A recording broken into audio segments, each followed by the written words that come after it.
qabtay deegaanka fadhigaab ee gobolka Sanaag. Madaxweyne Muuse Biixi Cabdi ayaa ugu horreyn waanooyin iyo talooyin wax ku ool ah u soo jeediyey hormuudka beelaha walaalaha ah ee ku dagaalamaya deegaanka fadhigaab ee gobolka Sanaag, isagoo tilmaamay in la joogo maalintii bulshadu ay midoobi lahayd isla markaana ay si wadajir uga hortagi lahaayeen waxyaabaha ku soo fool kale. madaxweynaha Somaliland Muuse Biixi Cabdi ayaa codeer ku dalbaday in si degdeg loo joojiyo dagaalka halkaasi dib uga soo qarxay, iyadoo haatan guud ahaanba muslimiinta ay ku soo wajahan tahay bisha barakaysan ee Ramadaan, isla markaana rabbigoodu uu barwaaqo badan iyo nimco ku siiyey dhulkooda, iyadoo dhanka kalena ay jirto khatarta sida weyn loola dagaalamayo ee xanuunka COVID-19. waxaana uu sheegay beelahaas in adduunyada oo dhan ay haatan meel iska dhigtay dagaaladii sokeeyaha, isla markaana ay ku guda jiraan sidii ay gacmo wada jira uga hortagi lahaayeen inay iska difaacaan xanuunka safmarka ah ee ku sii fidaya caalamka ee COVID-19.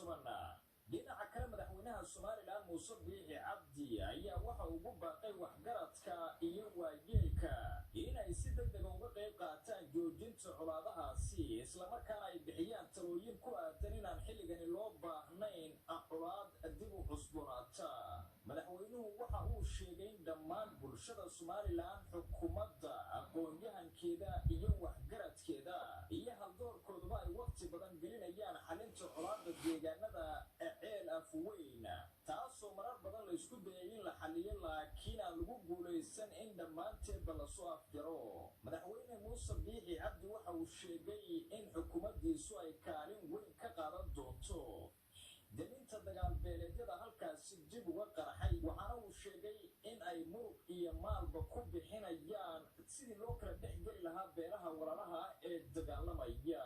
dhinaca kale madaxweynaha Somaliland Muuse Biixi Cabdi waxa uu sheegay in ciidamada booliiska ee Somaliland ay ku guulaysteen inay haatan kala dhex galaan maleeshiyaadka halkaasi ku dirirsan,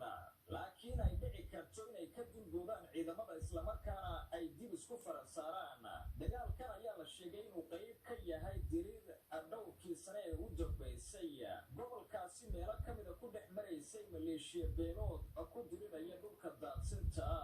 dhinaca kale madaxweynaha ayaa sheegay markasta oo dagaaladaasi ay dhacaan ay gurmad samayso xukuumaddiisu, islamarkaana ay isku daydo sidii ay u joojin lahayd, laakiin beelahaasi ay noqdeen kuwa aan si sahlan wax looga dhaadhicin karin, kuwaasoo muddo dheer soo dagaalamayay.